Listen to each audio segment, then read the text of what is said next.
आज हम ECSP विषय हेतु यूनिट 4 के सॉल्डिंग एंड डिसॉल्डिंग टेक्निक में सॉल्डिंग कनेक्शन और फ्लक्स अलॉय के बारे में जानकारी प्राप्त करेंगे।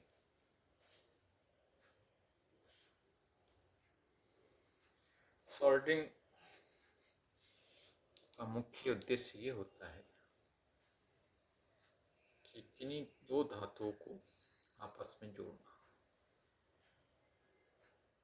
और यहाँ पे जोड़ने के लिए सोल्डर अलॉय काम में लिया जाता है। तो इलेक्ट्रॉनिक्स में सामान्यतः कंपोनेंट्स को प्रिंटेड सर्किट बोर्ड्स पे सोल्डर किया जाता है। अतः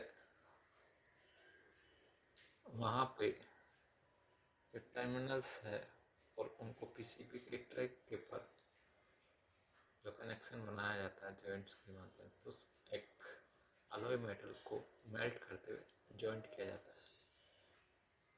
तो मुख्यतः सोल्डरिंग जो है, soldering is the process of joining two metals by the use of a solder alloy, and it is one of the oldest known joining techniques.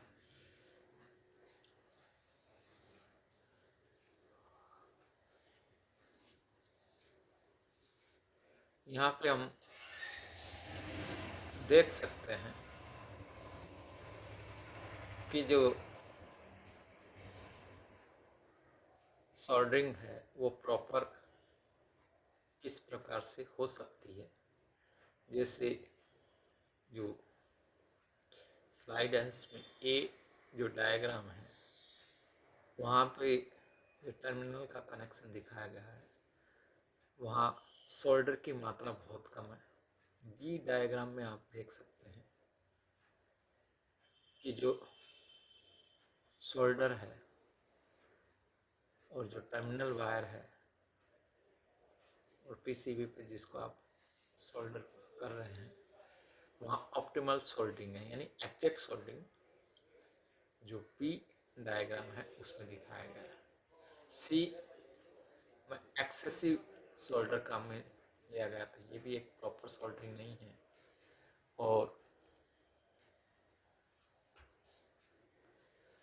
जो ऑप्टिमल प्रॉपर सोल्डरिंग है वो बी डायग्राम वाला। इसका यदि cross section top view देखा जाए तो इस तरह दिखेगा। ए का ऑप्टिमल वाला ये, बी और सी जहाँ ज़्यादा सोल्डर वायर काम में लिया।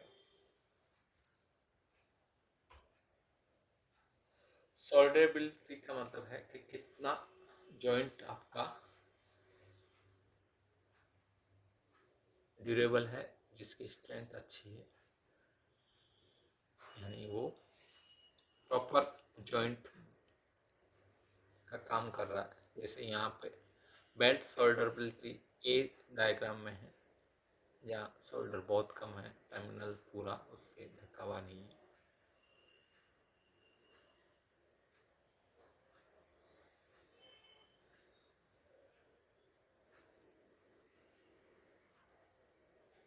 बी यहाँ पे भी आपका सोल्डर प्रॉपर नहीं है, लेकिन बी के अंदर जो आपका सोल्डर दिखाया गया है ये बेड नहीं है। यहाँ पे ये सही है, कॉपर लीड जो सोल्डर से किया गया है वो सही कनेक्शन है।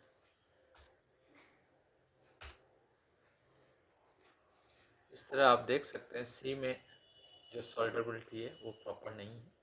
तो इस तरह जो पी वाला है वो बेड नहीं होगी, सही है। यहाँ थोड़ा ही गलत लिख दिया गया, इसको करेक्शन कर लीजिए। फ्लक्स,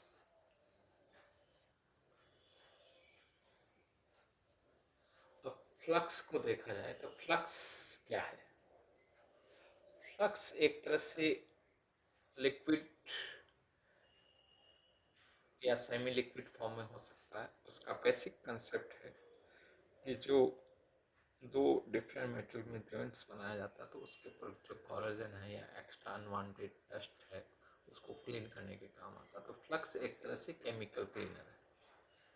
तो flux is a chemical cleaner which removes oxidation from metal surfaces so that a good solder to metal bond can be made.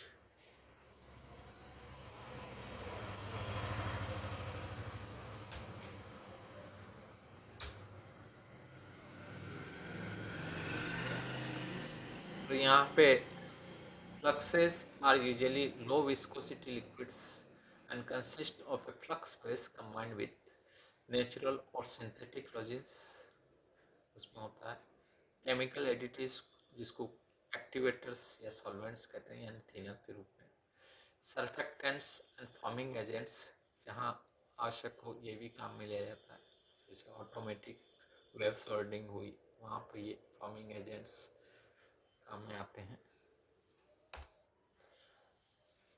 Flux must be applied to the surface at the bond points before soldering can be successfully accomplished because copper and other metals rapidly oxidize upon exposure to air, moisture and heat. तो इस तरह आप उसको काम में लेते हैं जिससे कि वो प्रॉपर सोल्डरिंग कर सके. This oxidation is caused by exposure of oxygen in air, moisture and forms a non-conductive, non-solderable surface on the metal.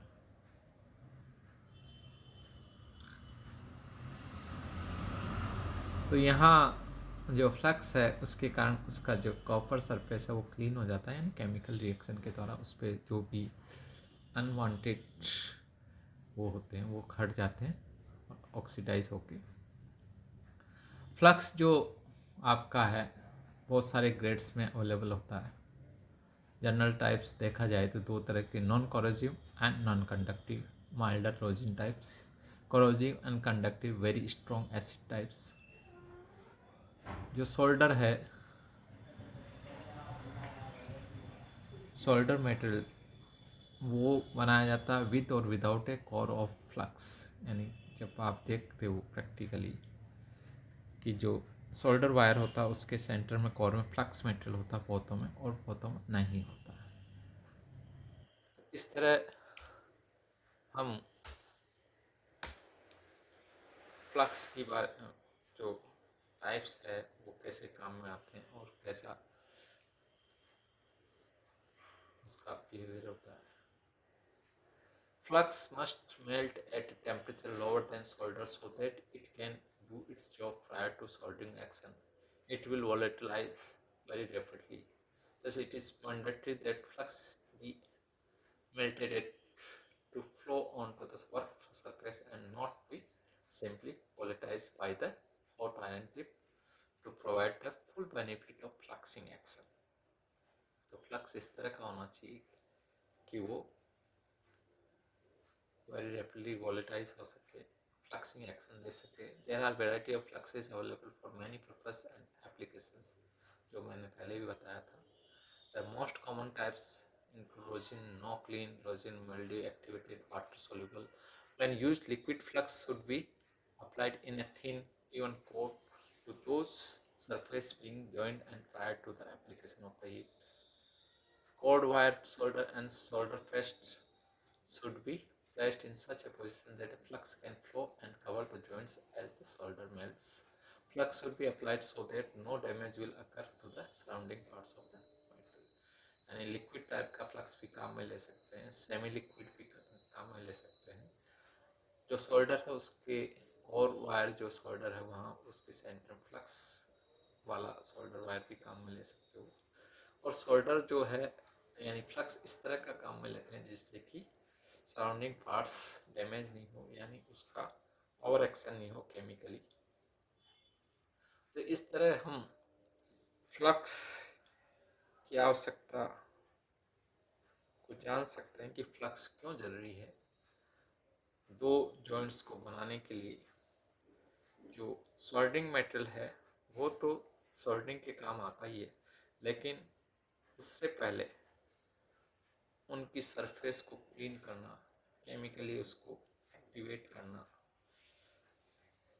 जिससे कि जो जॉइंट है सोल्डरिंग मेटेरियल के माध्यम से जो जॉइंट्स होंगे वो प्रॉपर हो सके. तो वहाँ उसका फ्लक्स का होना बहुत ज़रूरी है. जो फ्लक्स आपका लिक्विड फ्लक्स हो सकता है, सेमी लिक्विड हो सकता है. जो सोल्डर वायर है उसकी कोल्ड वायर जो है वो फ्लक्स टाइप काम में ले सकते हैं, लेकिन सामान्यतः ये ध्यान रखा जाता है कि फ्लक्स इस तरह का होना चाहिए कि वो जो पीसीबी के सराउंडिंग पार्ट्स है उसको डैमेज नहीं करे. इस तरह हमने फ्लक्स के टाइप्स और सोल्डरिंग कनेक्शन के बारे में जाना।